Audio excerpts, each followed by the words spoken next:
Hello friends, welcome to home food recipes. આજે આપણે બનાવીશું પરફેક્ટ માપથી ભજીયાવાળી કઢીનું શાક. આ કઢીનું શાક તો નોર્મલી ઘણીવાર આપણે ઘરે બનાવતા જ હોય છે, પણ ઘણીવાર એમાં ભજીયા ઓછા પડતા હોય છે, તો ઘણીવાર ખાતી વખતે કઢી ઓછી પડતી હોય છે. અને જો કઢી ઓછી હોય તો ભજીયા એમ પણ બધી કઢી એબ્ઝોર્બ જ કરી લેતા હોય છે.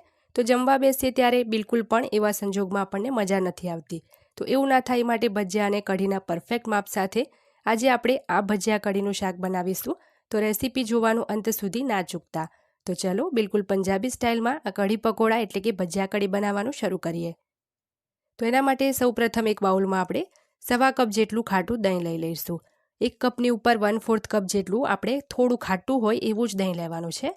આ ભજીયા કઢીમાં મોડા દહીંનો બિલકુલ પણ આપણે ઉપયોગ નથી કરવાનો. હવે આપણે આની અંદર 4 ટેબલ સ્પૂન જેટલો બેસન ઉમેરીશું. અહીંયા હું મેઝરિંગ સ્પૂનના જે ટેબલ સ્પૂન આવે એનાથી જ માપીને 4 ટેબલ સ્પૂન બેસન લઉં છું. હવે બધું જ આપણે એક વિસ્કરની મદદથી સરસ ફેંટી લેવાનું છે, જેથી દહીં અને બેસનમાં જે કંઈ પણ ગાંઠ હોય એ નીકળી જાય અને આ મિશ્રણ આપણું એકદમ સ્મૂધ થઈ જાય. તો જ્યારે આ રીતનું સરસ આ મિશ્રણ ફેંટાઈ જાય પછી આપણે એમાં પાણી ઉમેરીશું. તો 3 કપ જેટલું માપીને આપણે આમાં પાણી ઉમેરવાનું છે. આજે તમે 1 કપ જોઈ રહ્યા છો એ 250 mlનો 1 કપ છે, એનાથી જ માપીને અત્યારે 3 કપ આપણે પાણી ઉમેરીએ. પછીથી જો જરૂર લાગે તો આપણે બીજું પાણી ઉમેરીશું. તો અત્યારે 3 કપ પાણી ઉમેર્યું છે અને હવે આપણે એક મસાલો બનાવી લઈએ. તો મસાલા માટે એક નાના મિક્સર જારમાં આપણે 4 નંગ જેટલા જે તીખા લીલા મરચાં આવે એ ઉમેરીશું.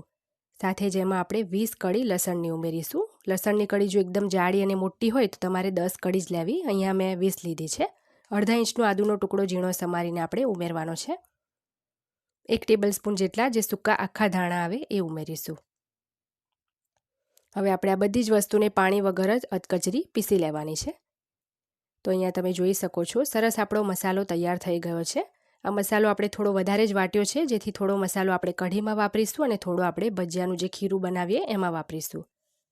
તો હવે ભજીયાનું ખીરું તૈયાર કરવા માટે આપણે એક બાઉલમાં 1/4 કપ ઝીણા સમારેલા કાંદા ઉમેરીશું. હવે આપણે આમાં ઝીણી સમારીને પાલક ઉમેરવાની છે. તો અહીંયા આશરે 15થી 20 જેટલા પાલકના પાન લીધા છે મેં, જેની એક્સ્ટ્રા દાંડી મેં કાપી લીધી છે. એને બરાબર ધોઈને આપણે ઝીણા ઝીણા આ રીતે સમારીને લઈ લઈશું. જો તમને થોડો કડવો સ્વાદ ગમતો હોય તો પાલકની જગ્યાએ તમે આમાં મેથી પણ લઈ શકો છો, અને પાલક કે મેથી કંઈ પણ ના હોય તો એકલા કાંદાથી પણ ચાલશે. હવે જે મસાલો આપણે પીસ્યો હતો એ આપણે થોડો મસાલો અડધા ભાગનો આ રીતે ભજીયાના મિશ્રણમાં ઉમેરીશું. બાકીનો આપણે રહેવા દેવાનો છે અત્યારે. હવે એમાં 2 ટેબલ સ્પૂન જેટલા ધોઈને ઝીણા સમારેલા લીલા ધાણા ઉમેરીશું. 5 ચમચી જેટલી એમાં આપણે હળદર ઉમેરી દઈએ. અડધી ચમચી આપણે એમાં લાલ મરચું ઉમેરીશું. 1 ચમચી ધાણા જીરું ઉમેરીશું. 2 ચપટી જેટલો એમાં અજમો ઉમેરીશું. હવે એમાં આપણે 1 કપ જેટલો ચાળેલો બેસન ઉમેરીશું. બેસન મેં પહેલેથી જ ચાળીને લીધો છે.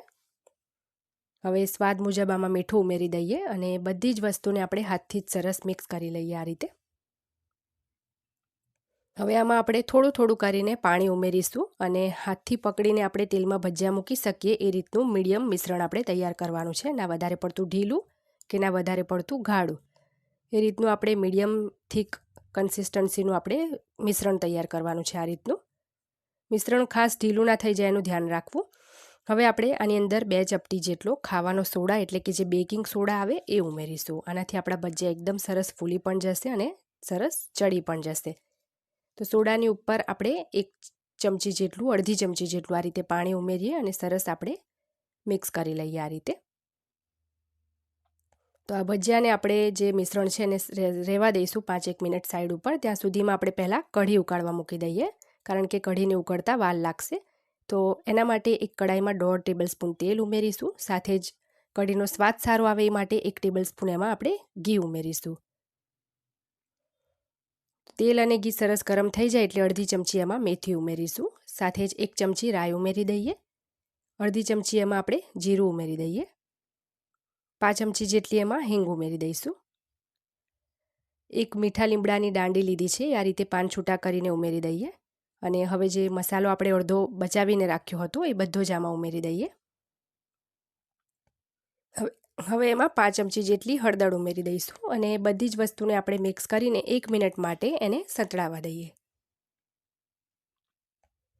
તો 1 મિનિટ આ મસાલો સતળાય પછી આપણે જે દહીં અને બેસનવાળું મિશ્રણ તૈયાર કર્યું હતું એ આમાં ઉમેરી દઈએ અને ટોટલ આપણે 20 મિનિટ જેવી આ કઢીને ઉકળવા દેવાની છે, જેથી બેસન પણ કાચું ના રહે અને ભજીયા કઢીનો સ્વાદ પણ સરસ આવે. એટલે જ આપણે કઢી પહેલાં જ બનાવવા માટે મૂકી દીધી છે, જેથી બીજા ગેસ પર એ ઉકળતી રહે તો એક ગેસ ઉપર આપણે ભજીયા પણ તળી લઈએ. તો સ્વાદ પ્રમાણે આમાં મીઠું ઉમેરી દઈએ અને હવે વચ્ચે વચ્ચે હલાવતા રહીને આપણે આ કઢીને ઉકળવા દેવાની છે. તો કઢી ગરમ થાય ત્યાં સુધીમાં બીજા ગેસ પર મેં તેલ ગરમ કરવા મૂકી દીધું હતું, એમાં આપણે ભજીયા તળી લઈએ. તો આ રીતે આપણે નાની નાની સાઇઝના તેલમાં ભજીયા મૂકીશું. નાના એટલા માટે મૂકવાના છે કે જ્યારે આપણે ભજીયાને કઢીમાં ઉમેરીશું તો કઢી એબ્ઝોર્બ કરીને ભજીયા સાઇઝમાં એની જાતે જ મોટા થઈ જશે. એટલે અત્યારે આપણે નાની નાની સાઇઝના જ ભજીયા મૂકીશું અને સ્લો ટુ મીડિયમ તાપે આપણે ગોલ્ડન બ્રાઉન થાય ત્યાં સુધી એને તળાવવા દઈએ.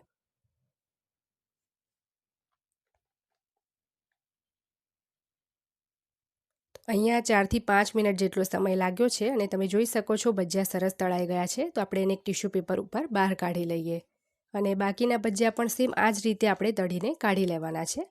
અને આ જે ભજીયા આપણે બનાવ્યા એ ક્વોન્ટિટીમાં થોડા વધારે જ છે, એટલે તળાયા પછી આમાંથી 4-5 ભજીયા અમે ખાઈ લીધા હતા. તો બધા જ ભજીયા આપણે કઢીમાં નથી ઉમેરવાના. તો બીજી બાજુ આ કઢીને અહીંયા મીડિયમ તાપે ઉકળતા 10 મિનિટ થઈ છે. કઢીને વચ્ચે વચ્ચે એને હલાવતા જ રહેવાનું છે, જેથી એ ફાટી ના જાય. અને કઢી ઉકળતી હોય તો વચ્ચે એમાં ચમચો ચોક્કસ મૂકી રાખવાનો છે.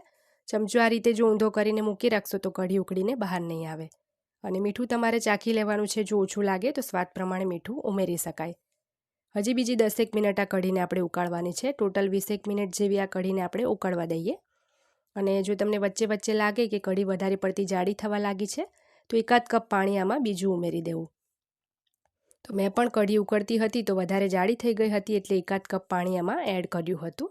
તો 20 મિનિટ કઢી ઉકળે પછી આપણે આ રીતે એમાં જે ભજીયા તળ્યા હતા એ ઉમેરવાના છે. ટોટલ અહીંયા 17 થી 18 નંગ જેટલા હું ભજીયા ઉમેરું છું આટલી કઢીમાં, કારણ કે જો કઢીના હિસાબથી ભજીયા વધી ગયા તો પણ એ બધી જ કઢી એબ્ઝોર્બ કરી લેશે અને પછી ફક્ત એમાં ભજીયા જ દેખાશે. તો સાથે જ થોડા લીલા ધાણા પણ ઉમેરી દઈએ અને ભજીયા ઉમેર્યા છે એટલે 2-1 મિનિટ એને આપણે હજી ઉકળવા દઈશું. 2-1 મિનિટ ઉકળે ત્યાં સુધી કઢી માટે આપણે એક વઘાર તૈયાર કરીએ. તો વઘાર માટે એક નાના પેનમાં 1 ટેબલ સ્પૂન ઘી ઉમેરીએ. ઘી સરસ ગરમ થવા દઈએ.